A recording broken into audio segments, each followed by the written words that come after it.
Hello, my name's Jorb.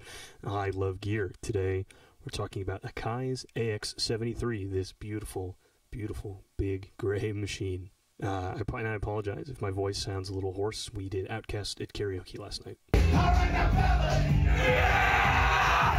It came out in 1986, and that puts us 2 years after the Juno 106, 2 years after Akai's own AX80, and the same year as my beloved Akai AX60, and they share a really similar architecture, only this doesn't have the faders of the 60. It's all matrix programming, which is a difference that I would definitely see as only a negative, but it means these are available for pretty good deals, okay? I got this local used for $250. Some of you had had it for a while, wasn't using it anymore. It was a little beat up, had some issues, some missing keys. These down here, these bottom three are donors from an AX7000 sampler that I have. And even though it looks like a later digital synth with a front panel of buttons and no faders, it is analog.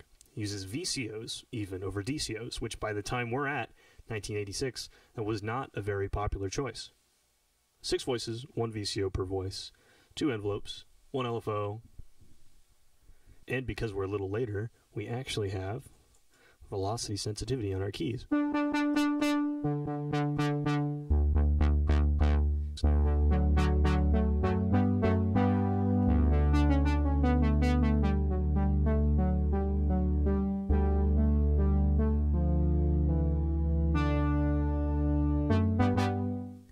I find that to be a wonderful sensation, something this old, with this much vibe, and beat up and shitty, that has velocity sensitivity, which to me is a very modern, expressive synthesis option.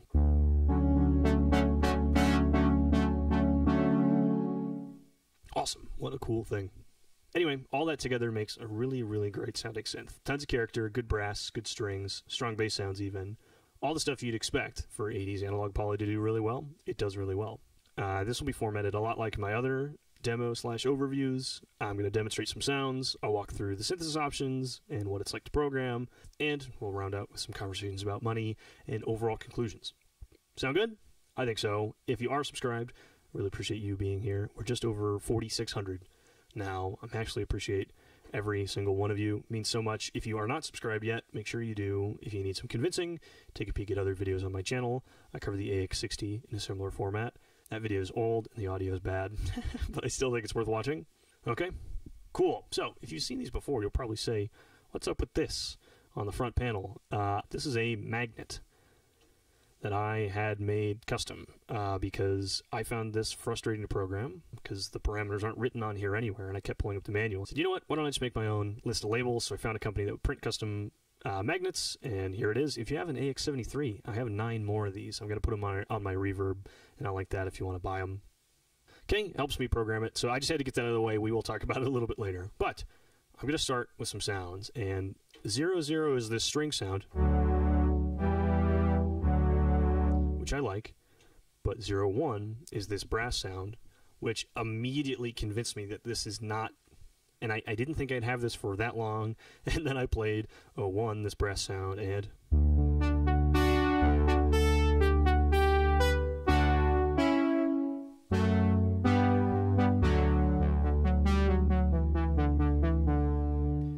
sounds wonderful to me. I'm going to add delay and reverb from the Strymon El Cap, which I'll pull that on here actually. And look, this huge open space on the front of the synthesizer. That's a feature now. You can put stuff all over it. Imagine the pedals I can have here, because it is 73 keys, pretty huge.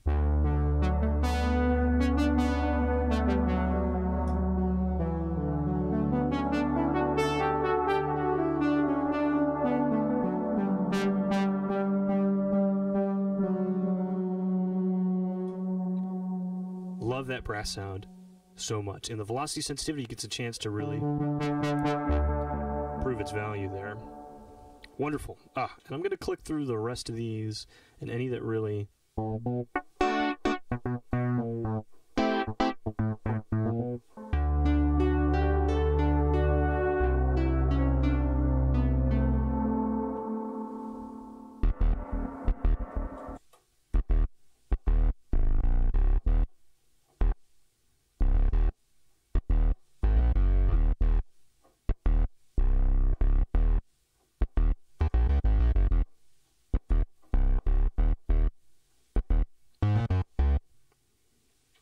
And you'll notice I'm only hitting one number at a time. That changes our second digit. I hope you can see that.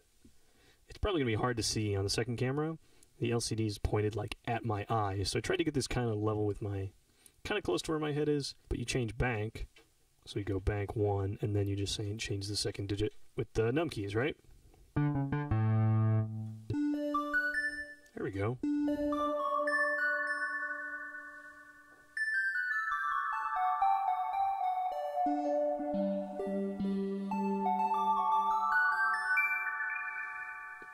Sure, I might use that. But everything just labeled a piano, I'm not really impressed with.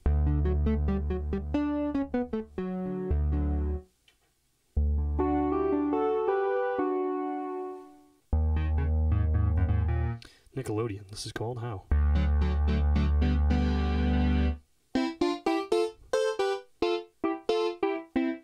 Fucking Rugrats.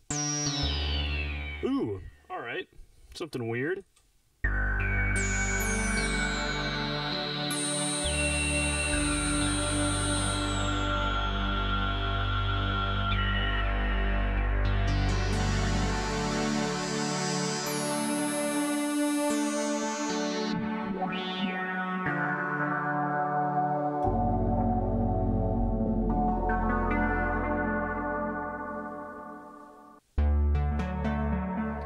Whirl piano.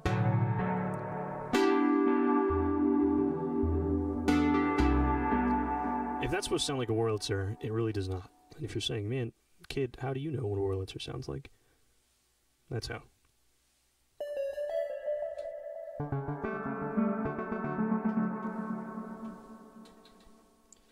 Velocity Polly.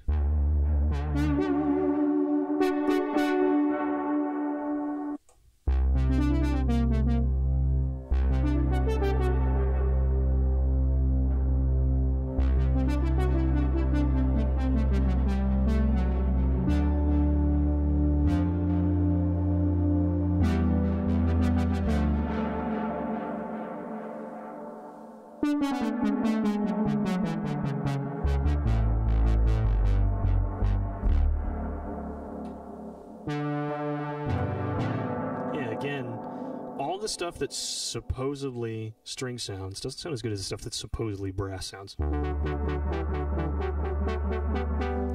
Ah, because the movement of the filter sounds so good.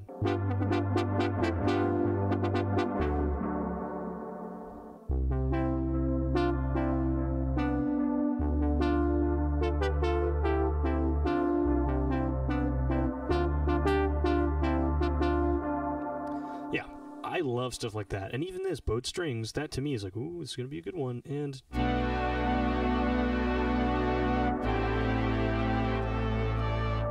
doesn't quite nail it for me. Ah, this I could use, though.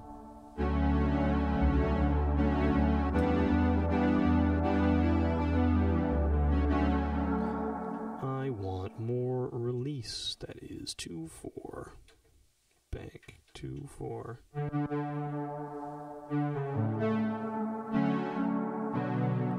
2-8. That's even more, huh?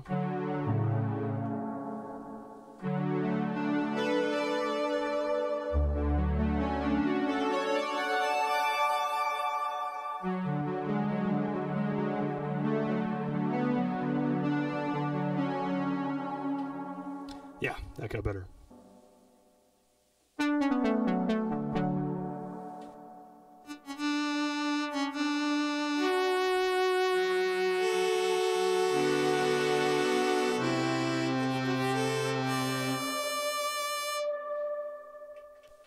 All strings in bank 4. There we go.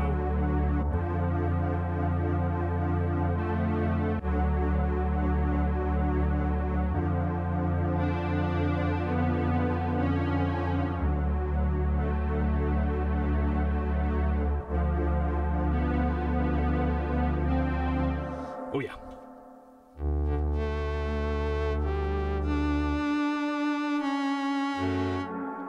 Something about this one as well.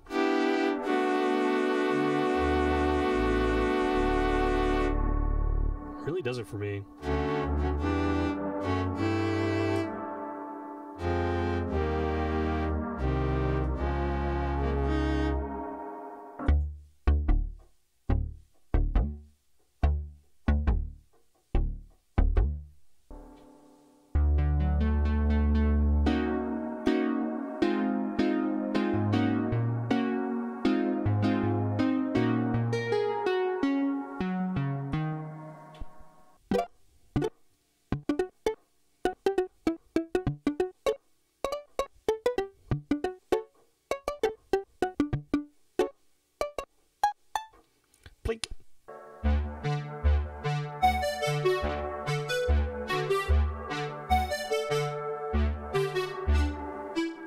I stumbled up, but an accordion sound that actually sounds dope. Church organ.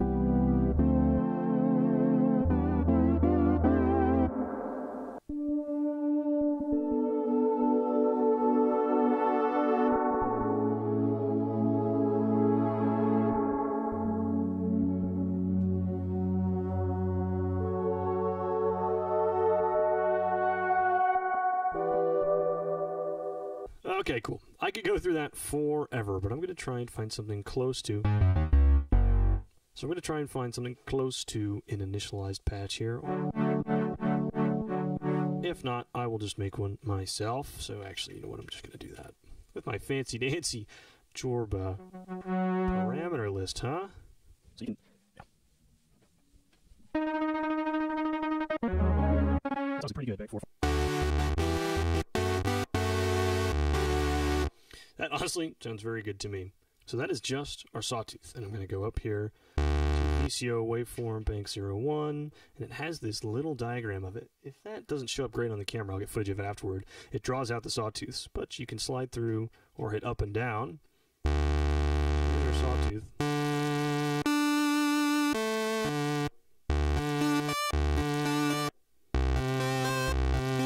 Sawtooth, and we'll go up, just a triangle. Which I love so much.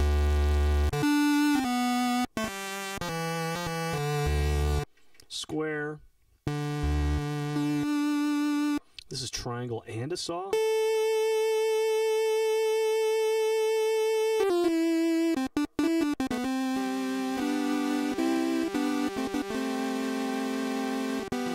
Which I'm going to turn off my LFO, so bank 4-3.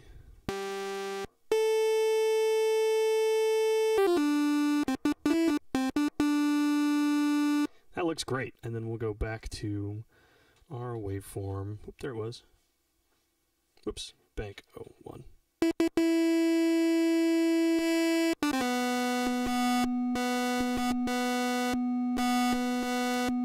And it loops all the way back around.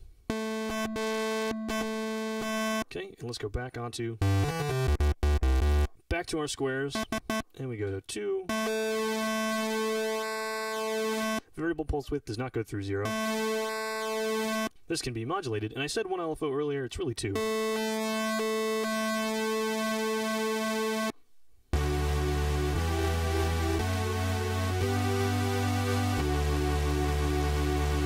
All right, already.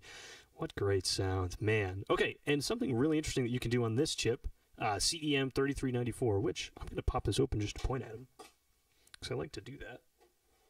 And that's why I had the screws off. Look over here. We have 6 of them, CEM3394s. That's a VCO, a VCF, and a VCA all in one chip. Okay, which is kind of a cost-saving measure, but also just makes them, also just has character of its own. People will badmouth them online. But those chips do a really interesting thing. Let's go back to our waveform. I'm going to change it to, let's say this sawtooth. What the hell is that about? You can do pulse width on any oscillator. So I'm going to turn off our automatic modulation on any wave shape, excuse me.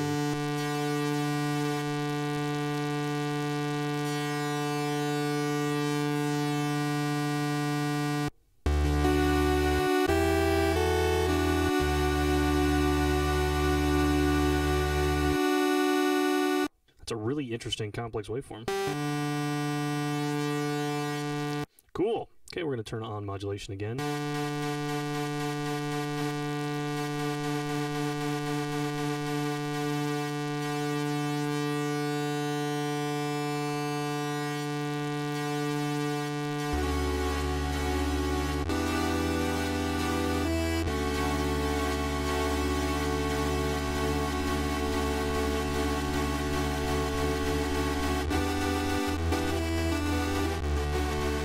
That sounds bigger than one oscillator, doesn't it? I really like to do that on the wave shape for the triangle. So here is nothing. Let's go back to our pulse width. Let's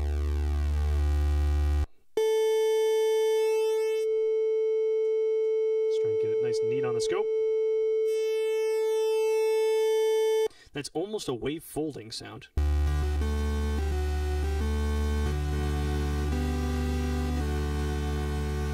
Yeah.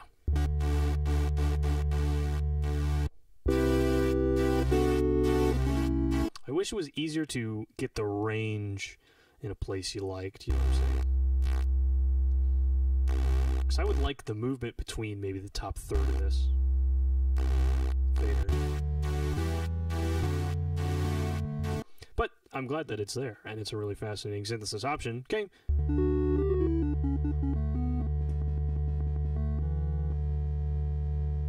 Cool. I'm going to go back to a sawtooth because it's the easiest to show the other things we want to do. Cool. And I'm more or less going to step down my list here and talk about each of these banks here. One thing I won't demonstrate because I can't quite. So you have this option, and either noise or the sampler becomes this B input for a mix. Okay? And when they say sampler, there's an external jack on this to plug into all the Akai samplers, the S612, the S950, I think, and the keyboard version, the AX7000, which I have, but I don't have the cable here yet. But you can use a sampler effectively as your second oscillator, and you blend between them here with parameter 07. So right now I have it set to noise.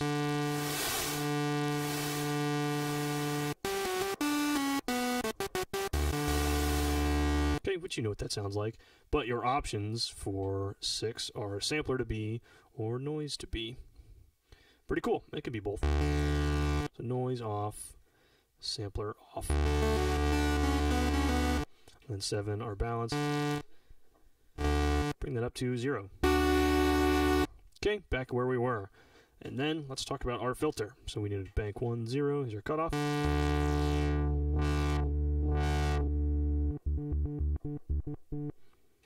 I'll turn off our envelope contribution, which could be positive or negative, to get it to 0. And 0 is our frequency. It's not extremely smooth, just fading on the panel here. You can hear the stepping, and you'll hear it especially when I start demonstrating some resonance.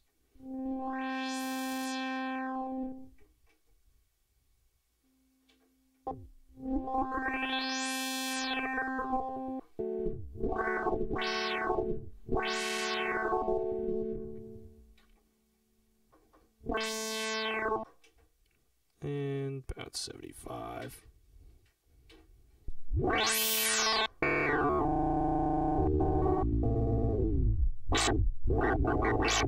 Let's get that all the way up, just to hear it.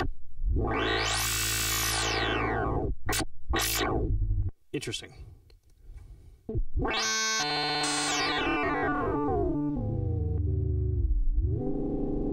And while we're here, I'm going to turn key tracking all the way up.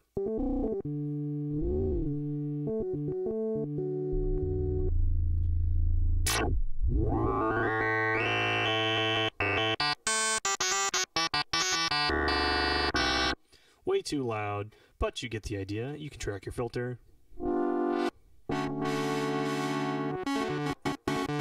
Okay, this is parameter 1, 2, so we're in bank 1, 2. This is OWFM oscillator to the filter modulation.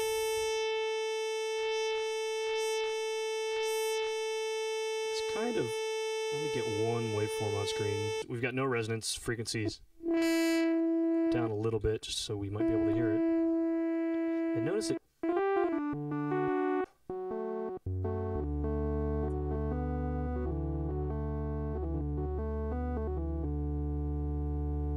Doesn't quite do what I want it to, what I expect it to. Or what I thought it would do based on the... my time with the AX60. I checked the manual, that's what it says, but it doesn't sound like that, and I don't know if that's a factor of it being locked in phase and the same pitch as the note that's coming through, but if you just listen to this,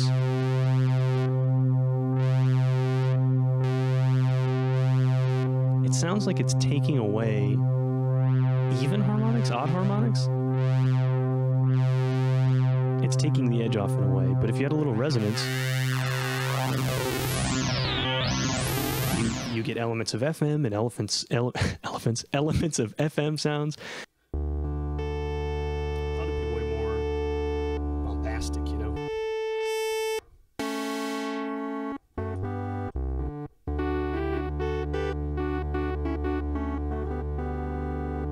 It just sounds like a weird saturation. I won't dwell on that too long. We talked about key tracking already. This is velocity sensitivity. It can be positive or negative. So let's set our cutoff really low. Set our velocity sensitivity all the way up.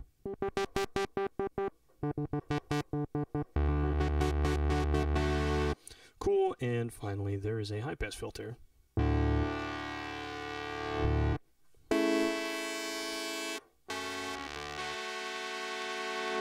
Not resonant or anything, but it's something we like to have. Cool. And so things just get kind of weird here, and I'm going into detail in case you're looking for help on this. But 2.0, your envelope generator mode, it's either your amplitude and filter envelopes are separate, which is the pound, or not equals, or equals is they're the same. So I'm going to leave it on the same, but when they are the same, e.g. 1, so 2, 1, 2, 3, 4 for attack, decay, sustain, release are all you need to do. So a little bit of attack, a little bit of decay, bring our sustain down, add some release. Sounds good. I want less attack.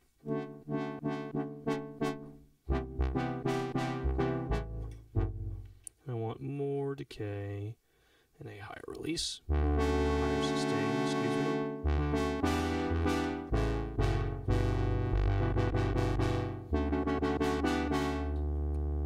And why not a little more release? Okay, and now, when we're in that first envelope generator mode, 2.0, okay, this last envelope, your second envelope, just gets to control the pitch of your oscillator. And parameter 0.4, bank 0.4, is how much that affects your oscillator.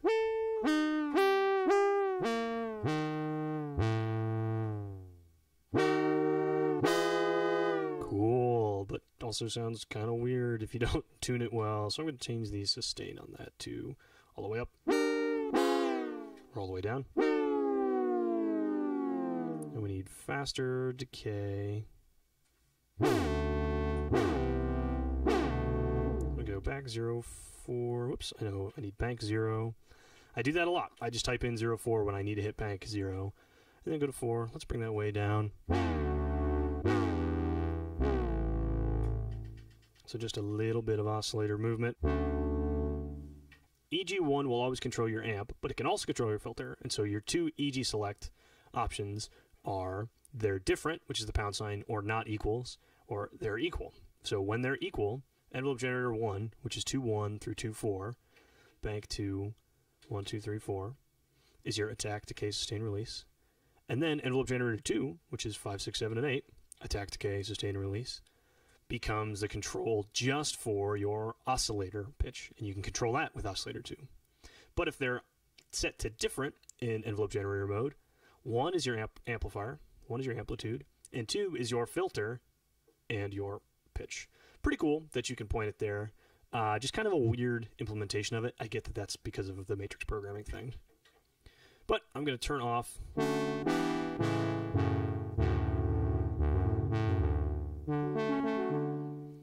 envelope modulation of the pitch, and we'll just keep going. I'm not going to talk about the amplifier. You know how that works. You can set the level in here so you can match your different patches, and there's a velocity sensitivity. I like to have it pretty low. Okay, bank 4 is about your LFO. LFO routing, so the first thing you choose is where it goes, the pitch, the filter, or the amplifier. So let's turn it on to the amplifier, because that's not an option in a lot of things. We get the waveform, the same great displays. In here you have triangle, square, random, and a ramp versus a sawtooth. You have both of them. So we're going to leave oscillator waveform on a triangle. The depth is in here as well. So we're going to skip rate, go to depth. And now turn it down that we can hear it. I'm going to turn my bank 10 filter up a little higher. Awesome. Bank 4, we're back to the LFO. 4.4 is delay, if you aren't familiar. that's none, and this is it all the way up. It's after your key press, you fade into your LFO.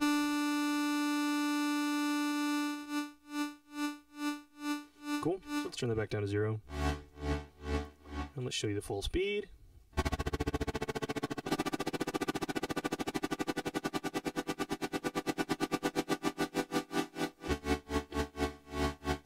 Cool, let's change it to point to the VCF.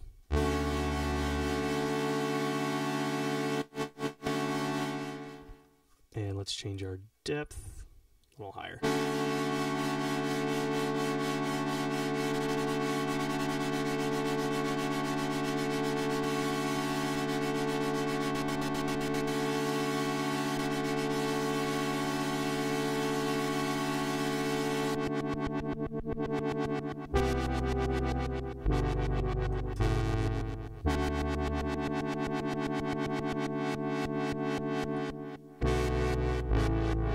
I'm walking through all these, and I normally wouldn't go through every option, but I want to show you how cool is it that an 80s analog poly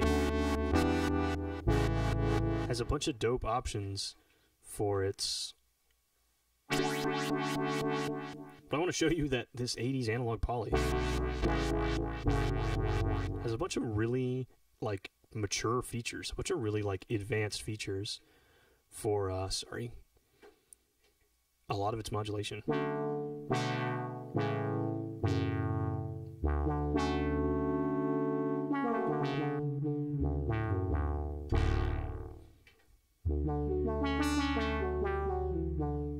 Awesome. I really love this thing. Let's go to another pretty interesting group of options this have. This is 5. This is all voice options. So voice assign mode poly. You get your 6 voices. And let me turn up the frequency again a little bit. So you have something to hear, and I go back to edit. I know it's 5 because of my lovely magnet. So voice mode is poly, that's all 6. This is dual. You get 3-note polyphony, and you have 2 oscillators per voice. And there's also parameter detune. To detune those 2 voices, those 2 oscillators.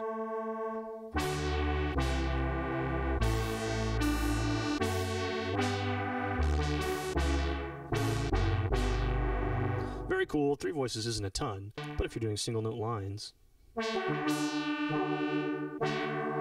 it would never be that much of a problem. There's also unison, which is all 6 voices at once.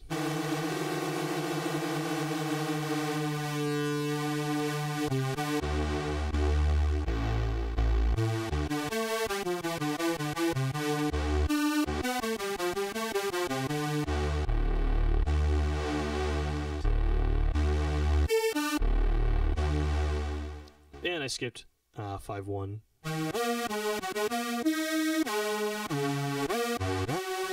It is just portamento.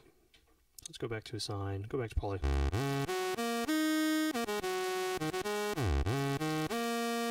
Because it's weird when you have portamento on. It makes everything monophonic. I wish it wasn't, because I really like polyphonic portamento. But I understand. Gotta have some limitations, right? Okay, and on group 6, this is performance controls. The range of your pitch bender down to 2.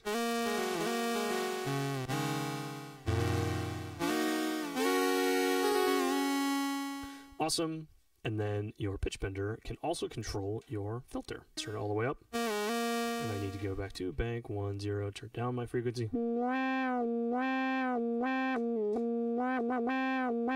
Okay, I'm controlling pitch and my filter at once. Let's go back to bank 6, 0, and turn that to 0. So this is just the filter and no pitch anymore.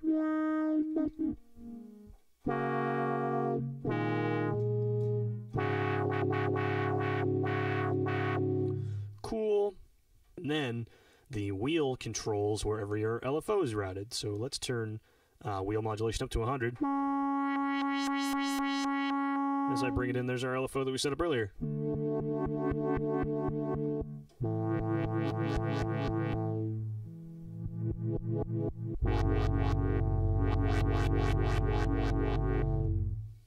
Wonderful. Super convenient. And then you get to sort of functional stuff. We're in bank 7. And this has a MIDI split, not for multiple voices coming out of the AX73. This is monotimbral. You have one patch at a time. But if I put this to upper, up here,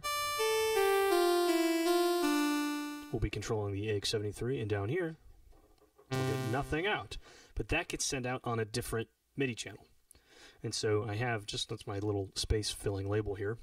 But if you pick upper, whatever MIDI channel you have set in Edit Bank 7, Parameter 2, which for me is 1, the lower part, or the non-AX73 part, so if I were to say, put this on lower,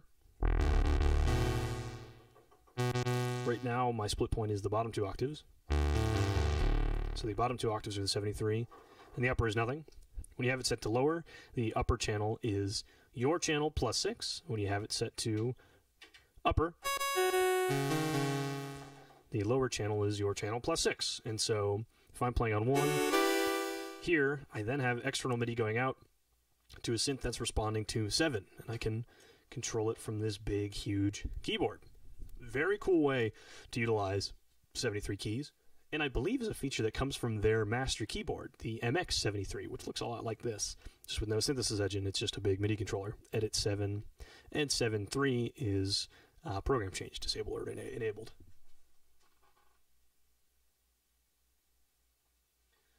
And 7.3 here is program change, disabled or enabled. I leave it disabled. All these settings are per patch. So it's kind of annoying if you have your MIDI split point set and you're trying to experiment with this, changing patches, because every time you change patches, you have to reset up your MIDI split. I can see both arguments. It's nice to have it per patch, because this is the one you use with the MIDI split. But while you're experimenting with stuff, and I'm using this as a master keyboard, it kind of is a pain in the ass. Okay. Responding to program changes is great with something like my MPC Live 2. So if this is part of a jam, I can store the patch in that program, and whenever I load up that program, it'll change this to wherever it needs to be, which is lovely. And then Bank 8 is just one parameter. It lets you change the name. And that's all of these edit parameters. Awesome. I'm going to go back to their brass sound because it's better than what I ended up with after all that.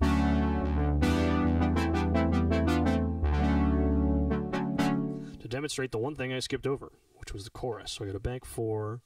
Oops, sorry. That's another thing I do all the time.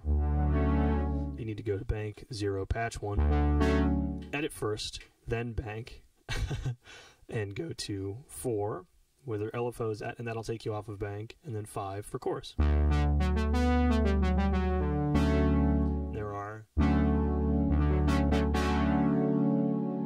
There are 3 settings in here. 1 is off. Up is 1.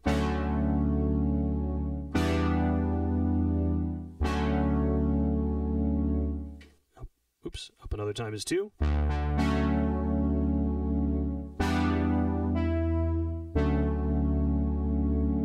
I think it sounds good. It's not as present as the Juno chorus.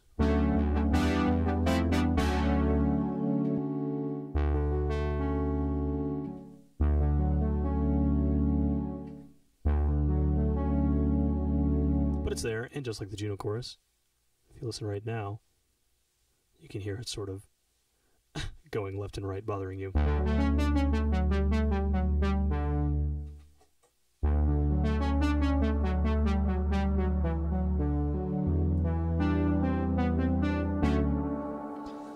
There you go. That's sort of all the sounds, sort of all the parameters. To compare this to the AX60, the presets are way more vanilla. These are all trying to be normal instruments. The AX60 wants to be weird, wacky synthesis, which kind of makes sense when you look at this as a preset machine. The sort of person who buys this over the 60 wants extra keys, yeah, and they don't want to design their own sounds. They just want to click through them. So, on the used market right now, between about $600 and $700, do I think it's worth that? Yeah, I really do. It doesn't respond to MIDI CCs for programming stock, okay, but there is an aftermarket firmware, and I'm going to pop her open again. Right here, gently, is an EEPROM underneath these cables. Can you see that? An EEPROM is where you hold the firmware that's running on a synthesizer or whatever else. And there's an aftermarket firmware from Tontec that lets you use MIDI CCs to control all the parameters and a few other changes. I'll link it below if you want to do your research. But if no MIDI CC is a deal breaker for you, this MIDI is just note information and program changes. Doesn't have aftertouch on the keyboard, does not respond to aftertouch. Some quirks of having one, they have, because these are kind of a weird early-ish velocity sensitive mass market key, the capacitive strips that you use underneath these keys are not super readily available. I looked a little bit for my broken X7000 and I don't seem to have any. And I thought the keys would be directly interchangeable, but they're not. These are resting a little higher. So either I'm going to have to modify these or just buy some more. I'll probably end up buying some more if I can find them. This one I haven't changed the battery because it doesn't seem to have any leaking problems, and definitely hasn't died. The presets are intact. But if you do have to change the battery, this one is located in a place that's not hard to find, not hard to get to, which is nice to know. Would I choose this over the AX60? I might, and I'm going to sit down with the AX60 and see if I can get these kind of sounds out of it, because I've had trouble programming it to do that.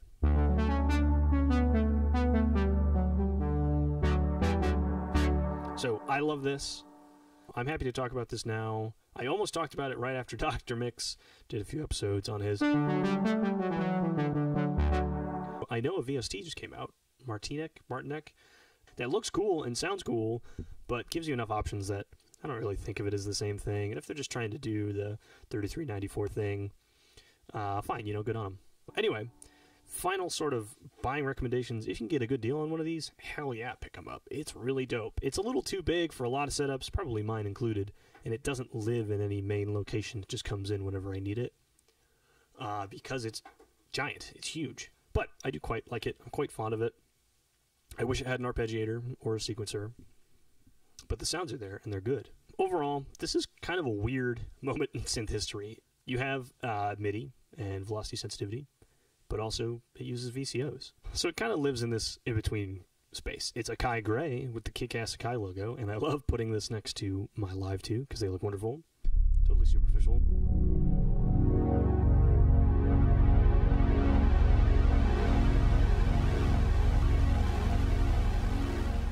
There you go. It's got interesting synthesis options, and I think the sounds are there. I quite like it. I'm, frankly, don't tell anybody, I'm deciding between keeping this or my AX60. I certainly don't need them both as much as I think they're different. They fill enough of the same role for me in my use case that it doesn't make sense to keep them both. Or maybe my 6-voice polys in general. I only really need one, and I have 4 or 5 right now. Anyway, mine has been Jorb. Any questions you have, throw them in the comments. If you hate this, if you like this, if you've had one, whatever, if you need one of these magnets, they're going on my Reverb store. I really appreciate you watching. I'm going to play a different patch for the end and just kind of play us out. FM ambient, no matter what this is how I'm ending the video. Appreciate you watching. If you haven't subscribed yet, please do. I will see you in the next one. So long.